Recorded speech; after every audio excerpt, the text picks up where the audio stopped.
Hello, welcome along to today's show. I'm Justin Brierley. Make sure to give a like to this video if you enjoy it, and do subscribe to the channel if you want more from Thinking Faith. And do check out the comments as well. Drop me your thoughts in the comments section, and I'd love to know what you think of today's conversation on God, the science and the evidence. My guests today are Michel-Yves Bolloré and Stephen Meyer, and we've got a lot of things in common, gentlemen. We've each published a book looking at the rebirth, return, or reversal when it comes to God and science in contemporary culture. And really looking forward to chatting with you about your best-selling book, Michel. Thank you, Justin. I'm very happy. Let's hold this up for the camera.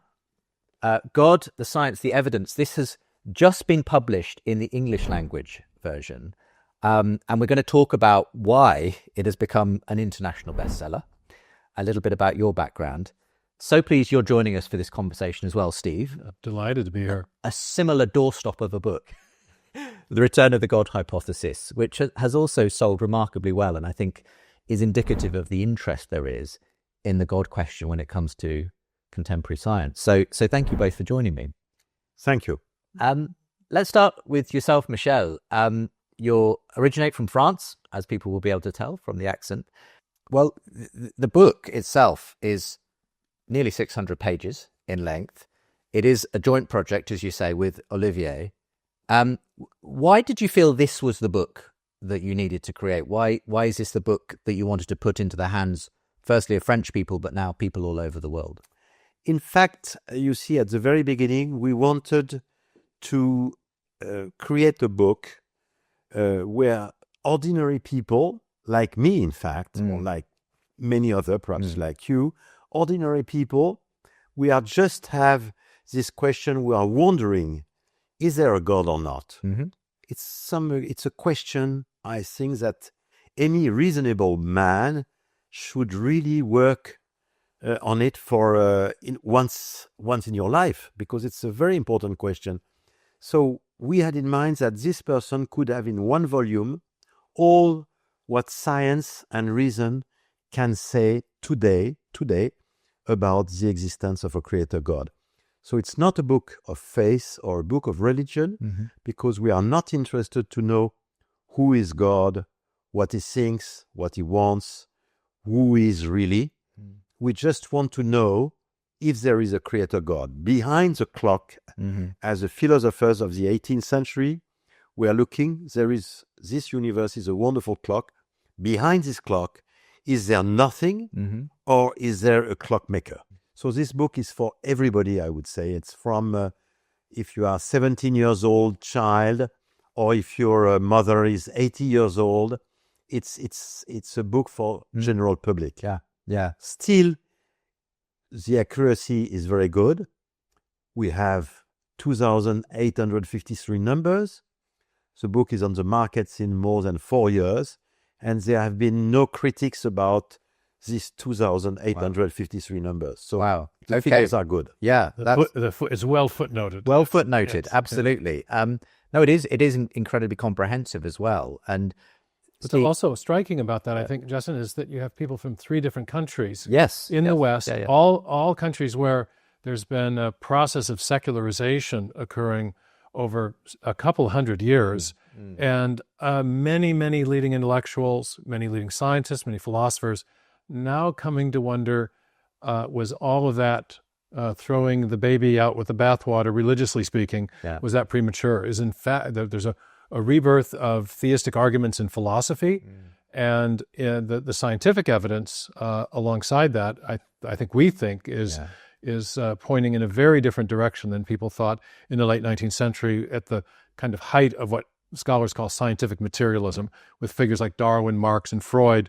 I think that simplistic materialism of the 19th century has given way to some a new set of considerations coming out of both science and philosophy. Absolutely.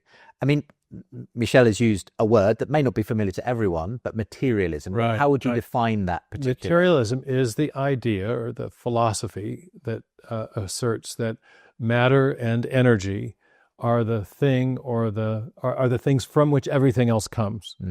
Scholars today will sometimes talk not only about philosophies, but also something called worldviews, which is a kind of personal philosophy that everyone has, whether or not he or she is aware of it. And every worldview has to answer that fundamental question: what is the thing or the entity or the process from which everything else comes? And the kind of venerable worldview in the West has been, from the first century on, has been Christian or Judeo-Christian theism, with the answer to that prime reality question, that the thing from which everything else comes is a creative mind known as God.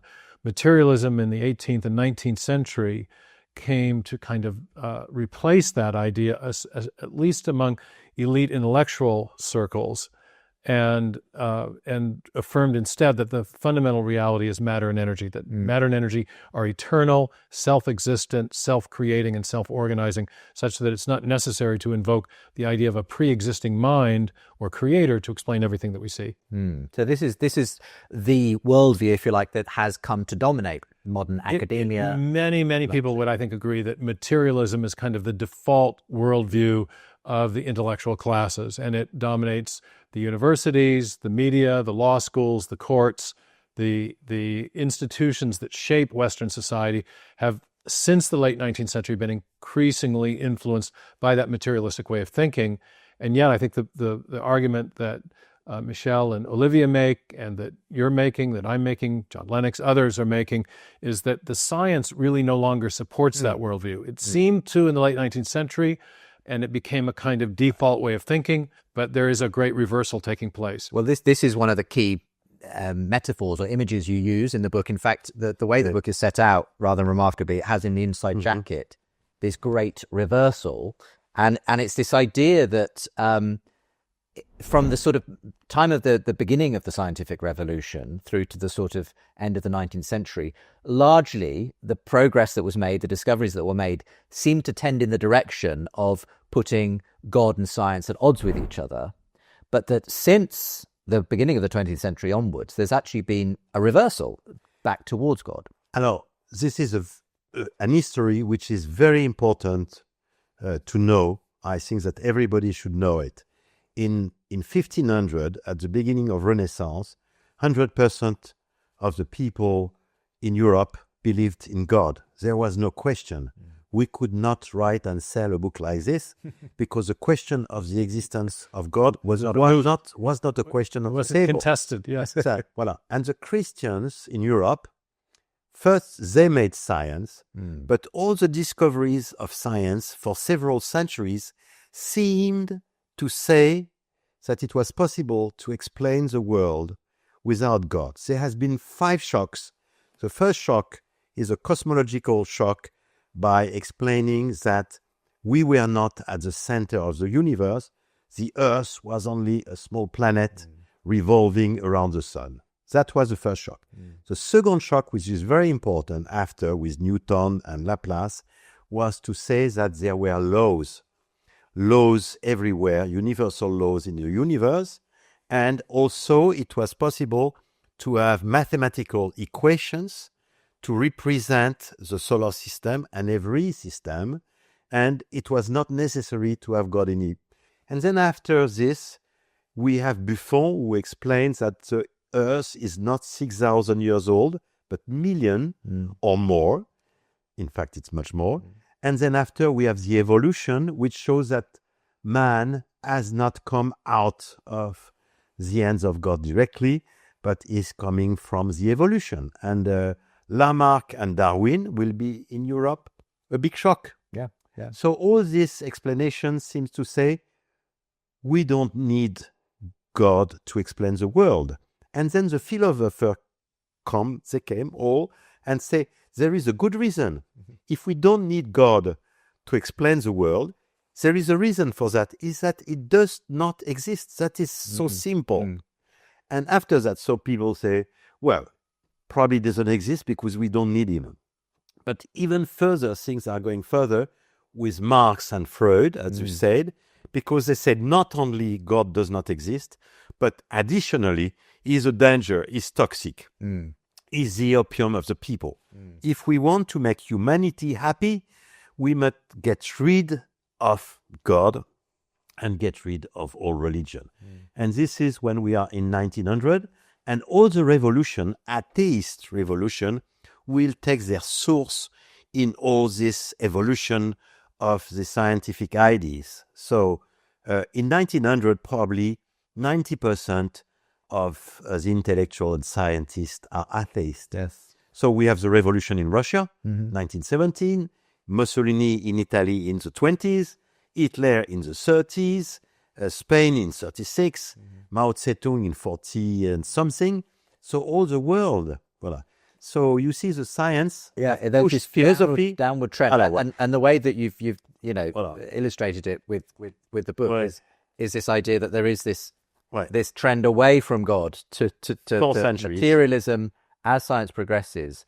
Now we'll come to the reversal in a moment. And now there is a reversal, which is that surprisingly, because at that time every scientist thought that science would go always the same direction. It was clear, everything was clear.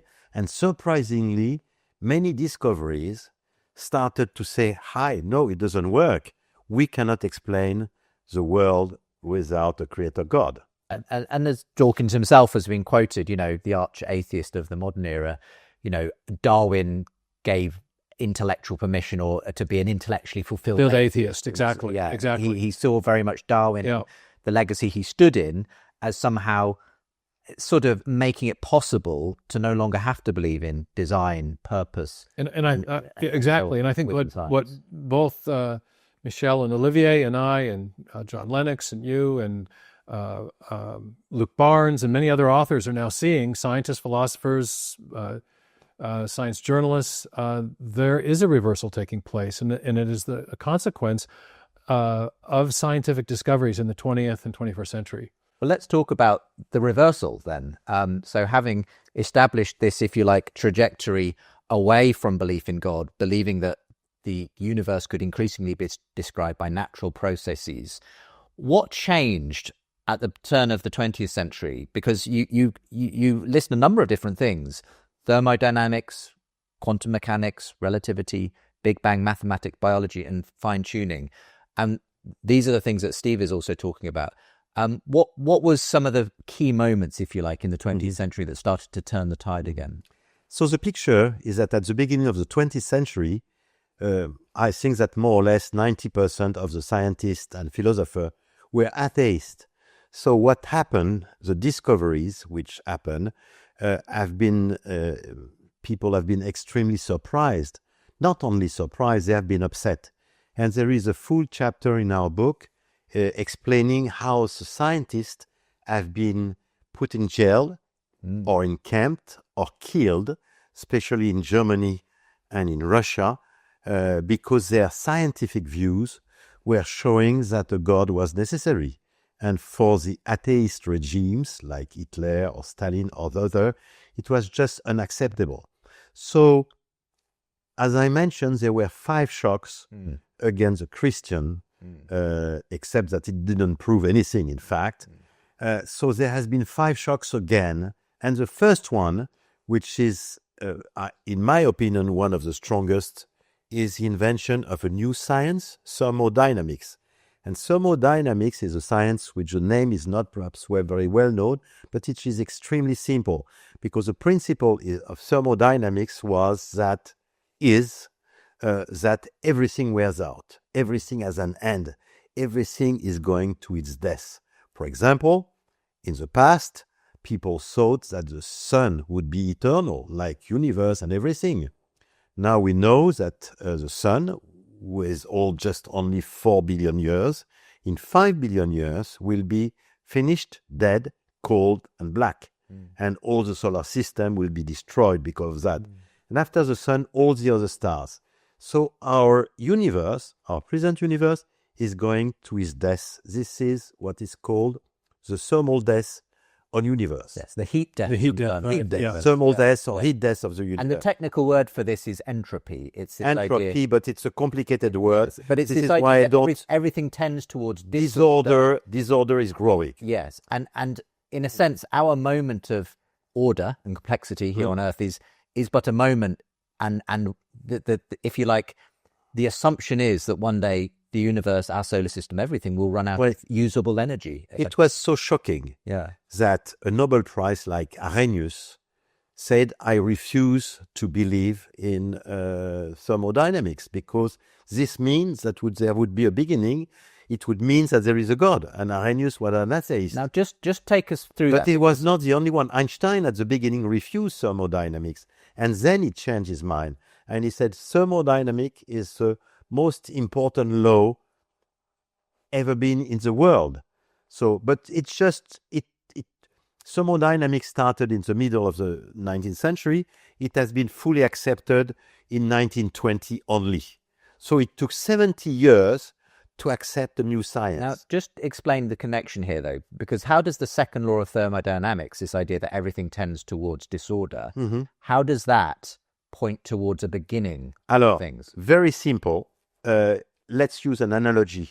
If you see a fire in a chimney and you look at the fire and you stay there for a certain time, you can see that all the logs, the wood, is going to dust.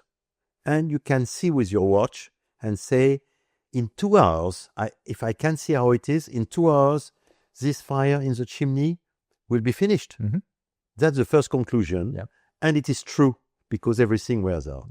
But there is a second conclusion, if you are alone in this room, is to say that a few hours ago, there was someone here to ignite the fire in the chimney, because if the fire had started from eternity, as it lasts only a few hours, it would be finished since eternity too. So this analogy, which in mathematics would say minus infinite plus t, the time to wears out anything, equal minus infinite. So if something which wears out was eternal, it would be finished since an eternity. So this was the first shock, and it is not as well known as some other evidence. It's extremely strong, especially because, in fact, thermodynamics is bringing two evidence of the existence of a beginning. It is the fact that everything will end, but the other is the entropy. It's a growing disorder. So if you look backward, it means that the order is growing. But order cannot grow indefinitely. If you have a bag with many numbers, you want to put the numbers into order. At the end, you realize that you can make it 1, 2, 3, 4, 5. But when you have reached this order, you can go further. So there is a limit on time. So thermodynamics, in fact, bringing two evidence that the universe had a beginning. So it was very shocking, and it was terrible. That was the first shock. I don't know if we have interject something. Because this has become a very important consideration in evaluating competing cosmological models. I know, I'm sure Michel will want to talk about that in a minute, but an alternative model to the Big Bang, which implied a definite beginning to the universe, which raised itself a big question about the origin of matter. An alternative to that has been something called the oscillating universe. And the idea there was, well, yes, there is evidence that there was a beginning to our universe, but that was just one of many successive beginnings where the universe expands, contracts, expands, contracts, and expands, contracts ad infinitum, infinitely. And so this was an attempt to retain the idea of an infinitely old universe that did not require an external creator. But one of the considerations, very strong arguments against that idea, came out of the field of thermodynamics. An MIT physicist named Alan Guth showed that the energy available to do work would dissipate over time, and so when you got to that point of heat death, there would be no more. There would be a diffusion of matter and energy, but not energy concentrated and configured in a way that would allow there for work to be done. So not anything that would allow a subsequent expansion and a subsequent bang, if you will. And as Michel has pointed out, the fact that we've reached that point is an argument against an infinitely old universe, because if the universe had been infinitely old, the fact that we haven't yet reached that point is an argument against an infinitely old universe, because if the universe were infinitely old, it would have reached that point of nullifying equilibrium a long time ago. And so the thermodynamic arguments have had a very significant influence on how different cosmological models have been evaluated, and have tended to support the idea that the universe did in fact have a beginning, which I think is probably what he's going to talk about next. But well, let's move on from the second law of thermodynamics to some of these further shocks that obviously then build on this insight from. So the first shock was thermodynamics, and the second shock has been the expansion of the universe. So it's like a bubble of chewing gum. If you see the bubble of chewing gum growing, you always ask, what about the end? What about the beginning? So, and we know. So the same question for the expansion of the universe. So if it's like a bubble of chewing gum, it's growing, what about the beginning and what about the end? And this evidence, which is, I must say, very important, is independent from thermodynamics. It has nothing to do with thermodynamics. So it's an evidence coming from a different field of knowledge. And this is very strong, very different field of knowledge. So this has been so strong that, as I mentioned, and we have a chapter on that, many, probably 20 to 30 top scientists have been killed, shot, deported in camps, poisoned, or everything. We have a full chapter on that. It's incredible. Because Hitler and Stalin, for them, it was unacceptable to imagine that the universe could have a life. For them, materialism, it was necessary that universe is eternal. Because as we all know, if you accept the materialism, we know all by the principle of Parmenides that nothing can come from nothing. So nothing can, in Latin it was it's very well known, it is ex nihilo nihil. So from nothing can come. Or we are here. So if we are here, we cannot come from nothing. Or universe is eternal, or if universe is not eternal, then there is somebody else who is eternal who made the universe, and that's God. So you see, it's very important. So for the materialism, they have to believe, they must believe today that in a way or another, as said with several Big Bang, one after the other, or different solution like the multiverse, for materialists, in a way or another, the universe cannot have an absolute beginning. It must be in some way or another eternal. And the chapter in particular on the persecution and killing often of these scientists who were coming to alternative conclusions was a revelation to me that there was obviously this ideological, very strong ideological pushback from people who didn't want there to be a beginning because of the implications there. I mean, Steve, what's your sense of the way that's played out? I mean, obviously, eventually the evidence just became overwhelming, and perhaps you could sketch out a little bit more of the detail of how that. Michel has correctly pointed out that the evidence for a beginning was independent of the development of thermodynamics. Thermodynamics played a role in evaluating competing cosmological models, but the evidence came principally from observational astronomy. In the 1920s, Edwin Hubble and a colleague of his named Humason were able to establish that the light coming from very distant galaxies was shifted in the red direction of the electromagnetic spectrum. And the red light has longer wavelengths. So if you have a galaxy moving away from us as observers, that will cause the light to be stretched out, which will cause it to look redder than it would otherwise look. And so as they surveyed the night sky, they found that the galaxies were in every quadrant of the night sky demonstrating this red shift, this phenomenon of red shift, which suggested that the universe was expanding and that the light was being stretched out as the universe underwent that expansion. So that suggested a universe that was expanding in a roughly spherically symmetric way. And it's correct. There were many other evidences from observational astronomy. And what was interesting in the 20th century that occurred in Western science, most of these really egregious forms of persecution were taking place in the Soviet Union and elsewhere.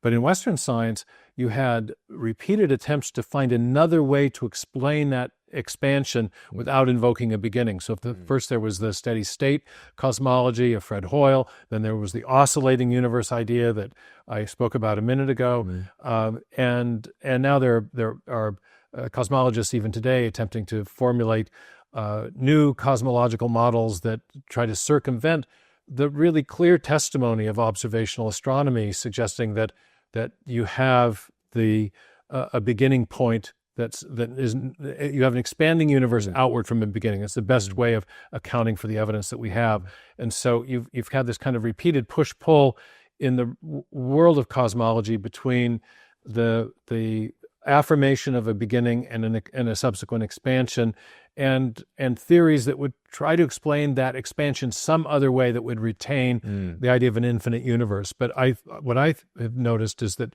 many of those theories are increasingly strained. They're very exotic. They invoke multiple theoretical entities. They involve gross violations of the principle of Occam's razor. The simplest explanation of the evidence is that there was a beginning, and if matter itself had a beginning, then that's something very difficult to explain from the standpoint of materialism. If matter itself had a beginning, then whatever caused that could not have been matter. Yeah, it has to transcend. Could not have been. It must space, time, matter, and energy all come into existence according to our best understanding of Big Bang cosmology. So you're looking the requirement of a causal explanation. If you want to posit something that is causally sufficient to explain what we see, you have to posit something that is by definition not material, and yet has the power to initiate a change of state from nothing to something physical. And that is almost by definition a volitional act. So you're looking at something that needs to be both intelligent, that transcends matter, space, time, and energy, and is also itself not material. What type of entity could explain the phenomenon in question? Positing the existence of God provides an adequate explanation for the origin of the universe, whereas none of the materialistic models on offer do. But there are further shocks. Yes, two other shocks. The first shock is that if materialist wants that universe is eternal, it means that an infinite time exists. And for an infinite time to exist, it means that infinite must be something real, actual, real. And physics in the 20th century has discovered that infinite does not exist. For example, we know that there is a limit for the speed of light. There is a limit for the universe. 99% of the physicists today and the physicians today believe, let's say, that the universe is closed. So there is a limit in geometry there is no infinite in there. And also we know with quantum mechanics that there is no possibility to cut infinitely in the small. So there is no infinite in the physics. And if there is no infinite, there is no infinite in time. In our book, we are giving 7 evidence that the idea that an eternal time in the past could exist is we never say it's an absolute proof, but it's so improbable now that no reasonable mind could accept to believe that. Yeah. Well, and then you add to this, of course, further things that you talk about in the book, the fine-tuning of the universe for life. And then, of course, the fact of life itself. Again, we don't have the time necessarily to go into great detail on these, but perhaps you could sketch out the way that these particular aspects of what, again, scientific advance has shown us, how that has opened the door to God. Well, fine-tuning is a nightmare for materialists. It's clear it's a nightmare because it has been discovered by people who were not looking for discovering that. They were not so happy, in fact. But it's a fact. Our universe is built on 30 parameters, 30 numbers. For example, the speed of light is one of it. But there are 20 or 30 other numbers. One very important number is the speed of the universe at the very beginning, at the moment of the Big Bang. We know this number very well. We know the 15 decimals of this number. And the mathematic models of the universe says that if we were changing just the last of the 15th decimal, plus 1 or minus 1 of this 15th decimal, in one more, the universe does not exist. It's diluted. One less, there is a big crunch. So it means that the speed of the universe is fine-tuned up to the 15th decimal. Who is going to believe it? And there is no, and the 13 number of the universe are the same. So you will tell me, what are the materialists able to say against that? So they have only one answer, is to say, because they all realize, they all accept that it's fine-tuned. Nobody contests this figure. So they say, well, there are billions and billions of parallel universe. Some are not so lucky as we are. We are in the lucky one, and that's it. So we have billions of universe, and we are in the lucky one. This is often called multiverse theory. Yes, exactly. It is exactly. So the multiverse today is, it's a kind of the Lord of the Gap. It's really the explanation for the materialist, just to say, I don't want the idea of a creator God. No, I don't want. So I prefer to imagine something for which I have not the smallest argument. There will be never an argument for the existence of multiverse. By definition, we cannot know. So I prefer to believe that there are billions of universe. I prefer that to a creator God. Now, where do you Well, I think you can. Do you think this is a get out, or is it a kind of scientifically plausible hypothesis? Well, let's set the question of motivation aside for a minute, because the multiverse has a problem with explaining the phenomena. The idea of fine-tuning, as Michel has explained so nicely, is that you have these parameters of the universe that fall, the basic laws and parameters of physics fall within very narrow tolerances, outside of which life would be, or even stable galaxies, or even basic chemistry would be impossible. And the probabilities associated with getting it right are so small that the only alternative to the idea that they were elected by an agent, Fred Hoyle, who discovered first discovered the fundamental fine-tuning parameters, who was himself an atheist who opposed the Big Bang, was the proponent of the steady state, said that a common sense interpretation of the fine-tuning evidence suggests that a super intellect has monkeyed with physics and chemistry to make life possible. The alternative to that has been primarily this multiverse idea. But there's a problem, and that is that even if you posit all these other universes out there, if they are by definition separate universes, causally disconnected from our own, their mere existence does nothing to explain the fine-tuning of the parameters in our universe. Because if they're causally disconnected, then they don't have any effect on anything that takes place in our universe, including whatever process it was that set the fine-tuning parameters where they landed in the first place. So in virtue of that, the multiverse advocates have had to posit essentially some sort of common cause for all the universes, a universe-generating mechanism that can allow them to portray our universe as the lucky winner of a giant cosmic lottery, that underlying our universe and the existence of all the others is a common causal process. And there have been two main proposals, one based on string theory and one based on inflationary cosmology. And that's where some physicists will correctly say, yes, see, we have these fundamental theories.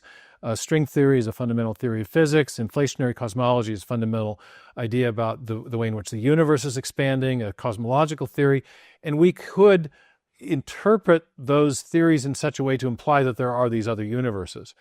So in that sense, yes, you could make the concession that there might be a straight-up physics reason for considering this. But even if you grant that, you have the problem that these fundamental theories that give rise to a universe-generating mechanism themselves require prior unexplained fine-tuning. So you're right back to where you started from. In inflationary cosmology, the so-called inflaton field that produces the bubble universes has to be finely tuned both in the time window in which this occurs and in other parameters to a very high degree. So, and that's not explained by the inflationary cosmology itself. It's a feature of inflationary cosmology. And similarly, string theory requires prior unexplained fine-tuning. So in both cases, the universe generating mechanisms that would render the multiverse model plausible themselves require prior unexplained fine-tuning that takes you right back to where you started. So I don't think as an explanation, it's kind of, I've talked to a number of physicists who say, well, you could either have the God hypothesis or the multiverse. It's kind of a wash. We can't decide the question scientifically, but I don't think that's the case. I think that the theistic design hypothesis has superior explanatory power because in our experience, we know that minds generate the phenomenon of fine-tuning. We see this if you think of a finely tuned French recipe or a finely tuned internal combustion engine or a finely tuned piece of software to work on a finely tuned piece of hardware. Fine-tuning in our experience is always the product of a mind. The multiverse is an exotic, auxiliary hypothesis that's meant to save the materialistic worldview in most cases. But even when it's generated from a more fundamental physics model, it doesn't actually explain the origin of fine-tuning. It just pushes the question back one generation. Yeah. Well, this is all very helpful and takes us right up to perhaps the final shock that we're going to talk about, which is life itself, the origin of life. And again, this is a key part of your book as well, Steve. But what for you, because this perhaps is one example of a 20th century scientific shock that is the answer, in a sense, to the deconstruction that took place with Darwin, who said, now that we have a law of natural selection acting on random mutation, we no longer have any need for that hypothesis of God and the variation in species and so on. But as in your book, you talk about the fact that actually the more we know about how life came to be on Earth, the more it looks like there had to be some kind of information at the beginning, something requiring more than just a materialist explanation. Well, it was a new shock for the materialist because the story was so nice. The story, of Darwin. For Darwin, he said in 1870 that life appeared naturally in a small ponds of water at the feet of volcanoes. And there were chemical products, heat and smoke, perhaps some thunder, and mixing all that, a first cell just appeared. The little pond, right? Well, a little pond. Yes. So, the story was so nice, so easy, so credible that everybody, all the scientists, everybody believed in it. And in the 1950s, there were in the United States 6 main laboratories making experiments of what is called the primitive soup, primordial soup, with all this, to see what we can get out of it. And it was a nice story, it was easy, and everybody believed it, except that it's like in all nice story, there is a problem. And the problem in 1953 was the discovery by Crick of the fantastic intelligence complexity of a single cell. DNA, RNA, ribosome, it's like a cell, is not a simple thing. It's something which looks like really, I don't know what, a satellite or a plane. It's it's plenty of computers, plenty of software, plenty of information, and everybody understood at that time that the idea that moving a primordial soup, shaking, and with electricity, a cell would never come out of that, never. Now, there is, one of the most common responses I've heard to the origin of life, I'm sure Steve would like to weigh in on this as well, is a sort of biological equivalent of the multiverse. And it's this, I've heard Richard Dawkins use this argument. He says, the origins of life is extraordinary in terms of what had to happen in order for the chemical constituents to create this self-replicating molecule.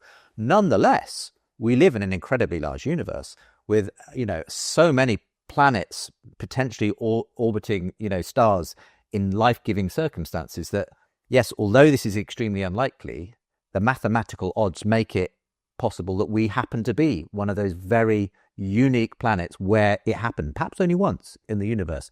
But given the size of our universe, it's not that extraordinary that it should happen at least once. You see, it's important to make the difference between absolute proof and evidence. Okay. An absolute proof is something which is convincing everybody. Mm-hmm. For example, we have an absolute proof that the theorem of Pythagoras is true, and nobody will discuss that. So it's a mathematical axiomatic kind of principle. But absolute proof do not exist in the real world. Okay. In the real world, we have a pile of evidence. So we have to choose between two theories. God exists and he has made everything, or he doesn't exist and materialism is only chance and necessity. In the two sides of the scale, you have, if you want to be a materialist, you have to believe that the universe is eternal in some ways. You have to find a plausible materialistic explanation of the fine-tuning. That's very hard. You have to find a plausible materialistic explanation to life. So today is important for a materialist, which I respect. It's a belief like any other. A materialist should realize that he's believing in something which is completely against all the evidence we have. So this is why we say at the end that materialism has become an irrational belief. We have no absolute proof that God exists, but we have so many evidence that a normal mind, a rational mind, must choose what is rational. It's not an absolute proof. And what you're essentially putting forward is the kind of evidence we might present in a court of law. You're not going to have absolute proof, but you've got inference to the best explanation. Yes, exactly. Or within science itself. Right. You get absolute proofs within geometry and within certain branches of mathematics. Scientists don't provide proofs. They attempt to explain the evidence, and they elect that explanation, which, if true, would best explain the evidence among the competing hypotheses. I'd like to come back to the Dawkins appeal to chance in this, as far as the origin of life in a minute, but if you permit me, I'd like to just spotlight what's so important about the Watson and Crick discovery and the subsequent molecular biological revolution of the ensuing decade or decade and a half. In 1953, Watson and Crick elucidate the structure of the DNA molecule.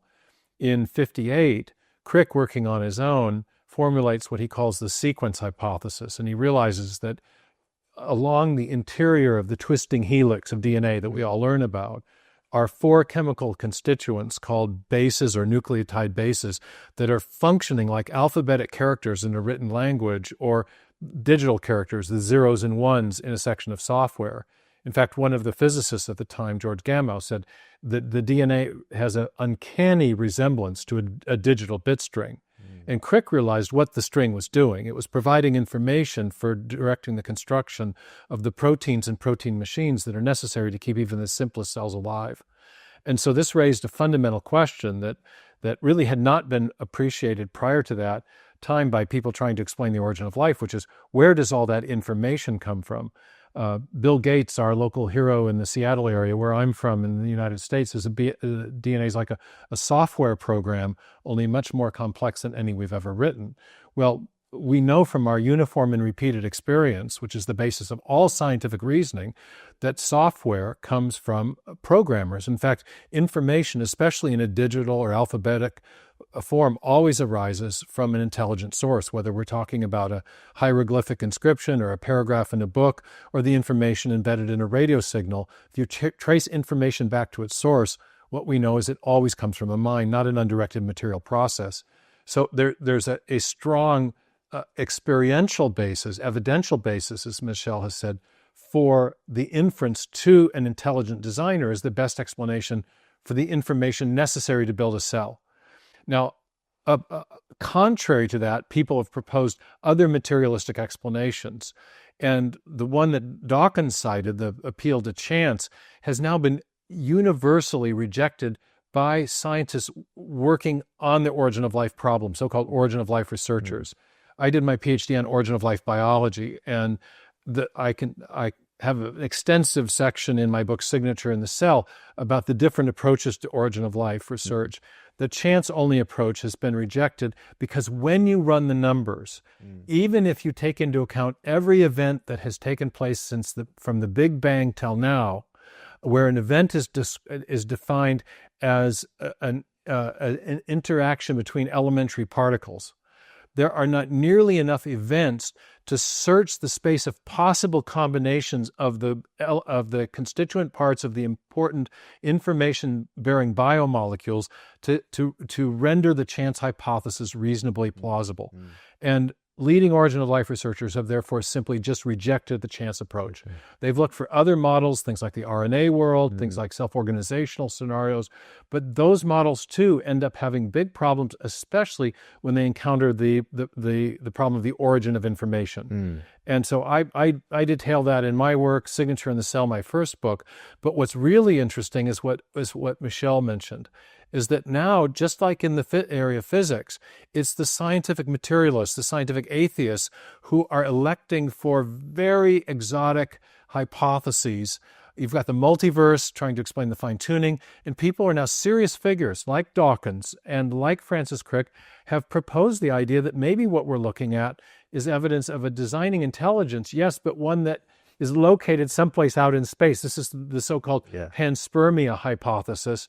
And so I think if we think of evaluating hypotheses by reference to the principle of parsimony or simplicity, where you're positing a small number of explanatory entities rather than a large number of exotic hypotheses with which we have no familiarity, theism ends up looking a lot better. A pre-existing mind explains digital code, but to explain that same evidence now, Dawkins, in an interview with Ben Stein in 2009, which I think he now regrets, Crick in a book called Life Itself in 1980, which he explicitly later said he regretted, both posited the idea that life is the product of an alien intelligence designing it on another planet and then transporting it here to life, to planet Earth. And so it's really scientific atheism that's become quite exotic and crazy, and which is postulating really convoluted hypotheses that beggar belief.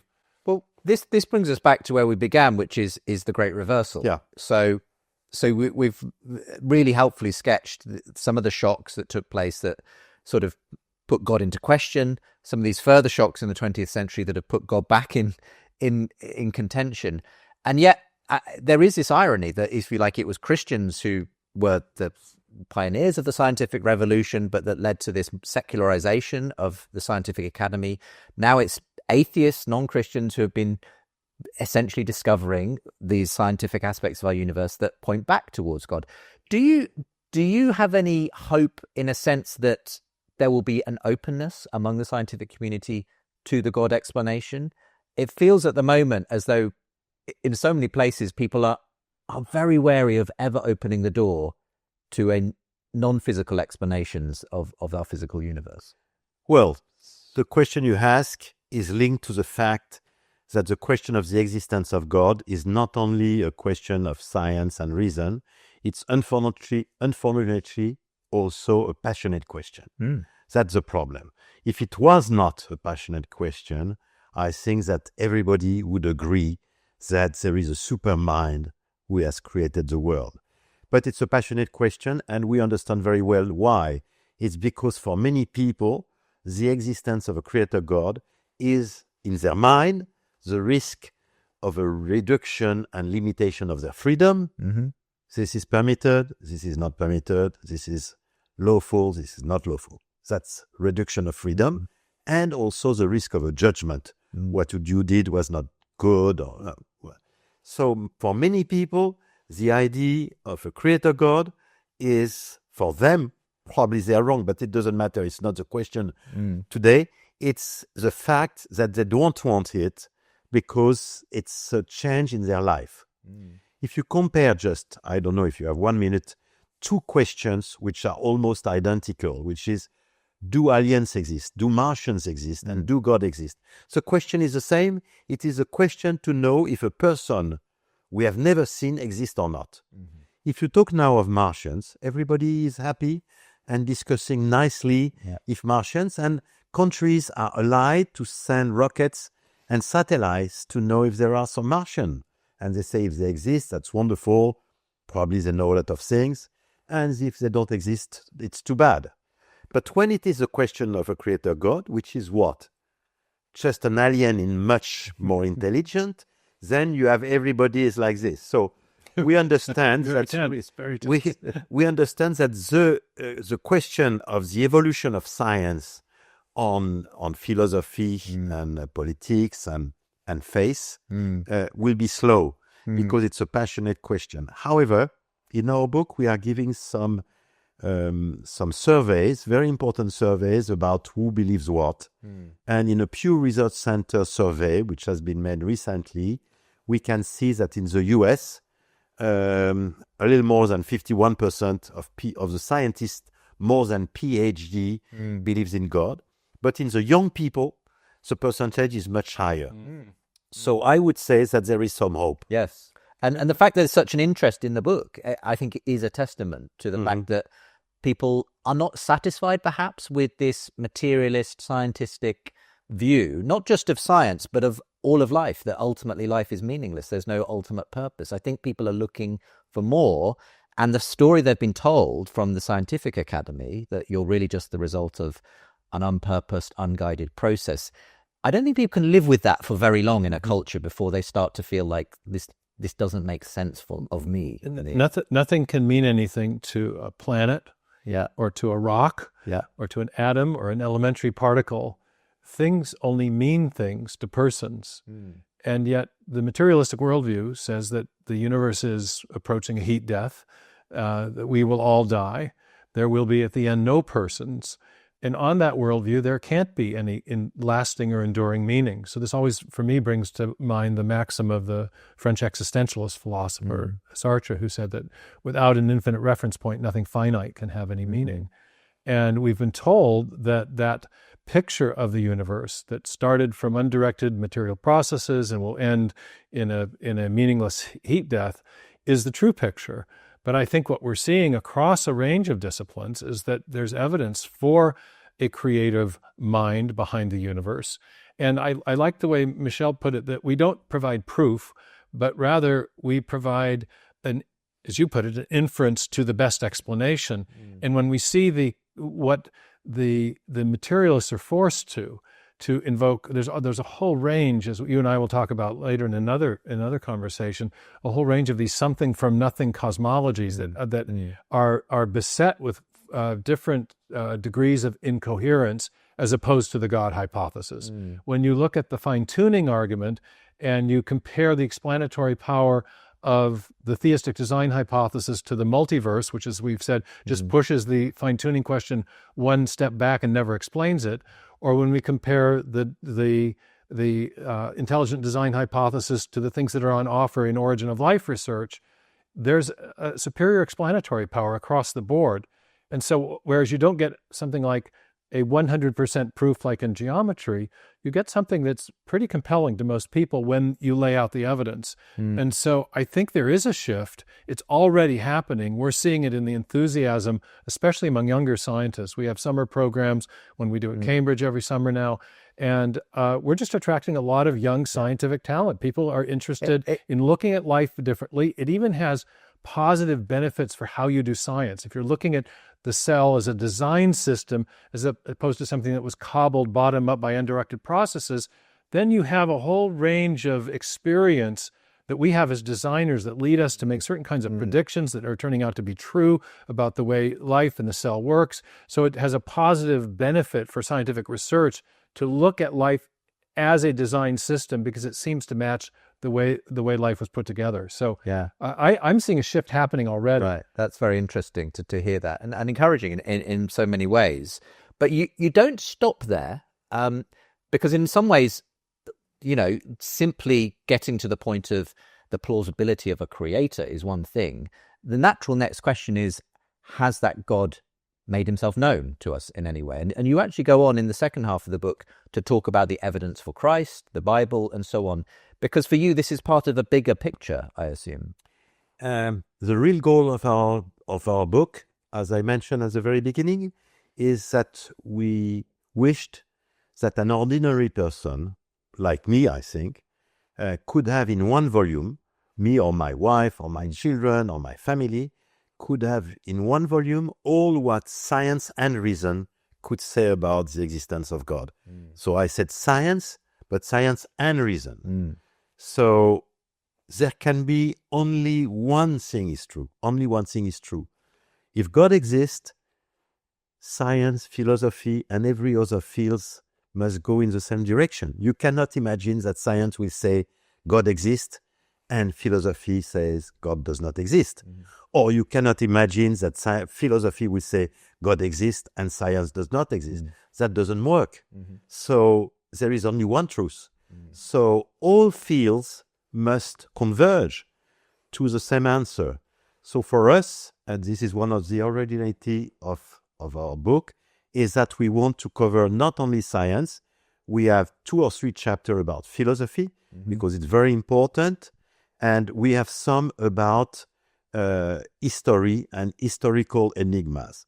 Just to go in philosophy, there is one chapter which is extremely compelling, which is that if you are a materialist, you have to be coherent. And if you want to be coherent, you must accept that everything is permitted. Good and bad does not exist. Good and bad it's a pure notion of monotheism, which is Judeo-Christianism. So for a materialist coherent, but there are few, for a materialist coherent, good and bad does not exist. Are we ready to live with that, or are we not ready? For example, good and bad does not exist, so democracy can vote anything. Are we ready to accept that, for example, a parliament could vote the possibility to recreate slavery or not?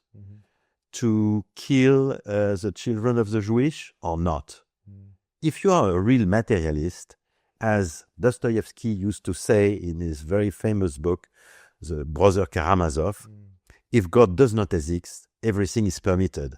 But there is something in our soul, which says, no, that's not true. Everything is not permitted. So very difficult to live with the consequences. It's very difficult to live with a really coherent materialist. So we have a chapter on that, which in my opinion is very strong.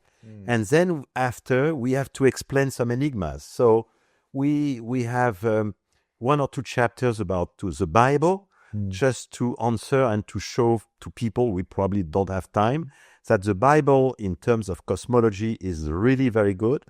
The Hebrew were the only one to have understood that the sun and the moon were only lamps in the sky, when all the other civilizations thought they were divinities. And the Hebrews were nothing. There were so few living under tents with just sheep and animals, and they had nothing. With the Egyptians, they had the pyramids, and Babylon, and the Persians, and the Greeks, and the Romans. They were so intelligent, so many, so strong. And they all thought that the sun was a divinity. Who believed that it was a lamp? We know that it's a lamp today. Only the Hebrews. Why? So people can say it's luck. They were lucky. But the problem is that we are bringing 20 examples like this, and if you say lucky and lucky and lucky after a certain number of times, you say it's a little bit, really, it's weird to say that. Yeah. So we have chapter, and we have also a chapter, because if you want to be a materialist, you must give an explanation to very important historic chapter. For example, Jesus, who is he? Who could he be? Today we are in 2025. Why 2025? It's 2025, 2025,000 years after the coming of Christ. Voilà, exactly. Bon. But why are today a Chinese Buddhist or materialist signing a contract with an Indian Hindu with the date of the birth of Christ? Don't you think it's silly? Jesus has written no book. He has made no war. He has governed nothing. So how is it possible that the world, entire world, is cut in two before him, after him? Bon, so we have to give an explanation. So we are trying to see if we can accept his very materialistic explanation of Jesus. And I think it's a very fantastic chapter. It's a very thrilling chapter. It's very exciting. And important to bring it together in that way. And what's the response been? You come from, your countrymen are a skeptical sort of lot. They are the inheritors of the French Revolution and the way in which that sort of sought to divest power from the clergy, and and whenever I've been in France myself, I think of it as a very secular country, and yet this book has been a bestseller there. Have you seen it change people's minds about the question? It has changed. It has changed the mind. We have received so many letters of people who have changed their mind because of book like this one. Perhaps some others, of course. But it's really fantastic. Yes, there is a barrier in the political, in the medias, in the philosophy. They are very, as you say, they are very skeptical and anti-clerical.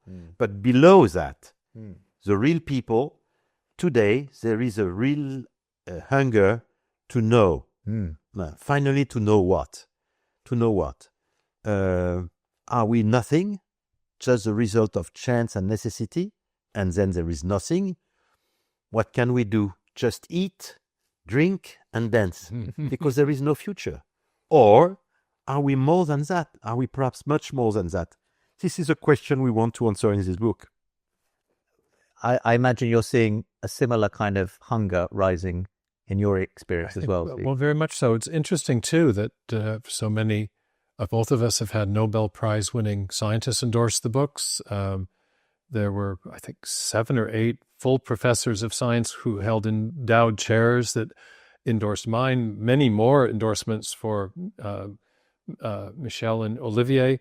So the books themselves are attracting attention from in unexpected quarters. But I think what we're seeing primarily is the interest among younger people. And when I've done interviews about this topic on some of the larger podcasts, especially in the States, the view counts are off the charts. Yeah. So I think the materialist worldview is not only increasingly intellectually incoherent, I think it's personally unsatisfying. And it comes back to what I was saying, this little maxim of mine, nothing can mean anything to a rock or an atom. Things only mean things to persons. So if there is to be enduring meaning, there must be a personal source for the universe, and a person whose existence continues beyond our own deaths. And I think that's the hope that I'm like Michel. I'm a believing Christian. I believe in the eternal life offered by Jesus Christ. And I think when people really take stock of what materialism gives us, it leaves us with a kind of nihilism and hopelessness that's reflected in so many different ways in culture, especially, and especially, I think young people are especially feeling that. And so if there is a case to be made, I think increasingly people want to hear it. Yeah. And I think the good news is there's a very compelling case to be made. And it's interesting. So, well, read it for yourself. It's just been published in English, having already been a bestseller in French and other languages. God, the Science, the Evidence, The Dawn of a Revolution, by Michel and his co-writer Olivier Bonassis. We'll make sure there's a link from today's show where you can get hold of the book, and of course to Steve's work and my own as well. But for now, Steve and Michel, thank you very much for this conversation. Thank you, Justin. Thank you very much. Thank you.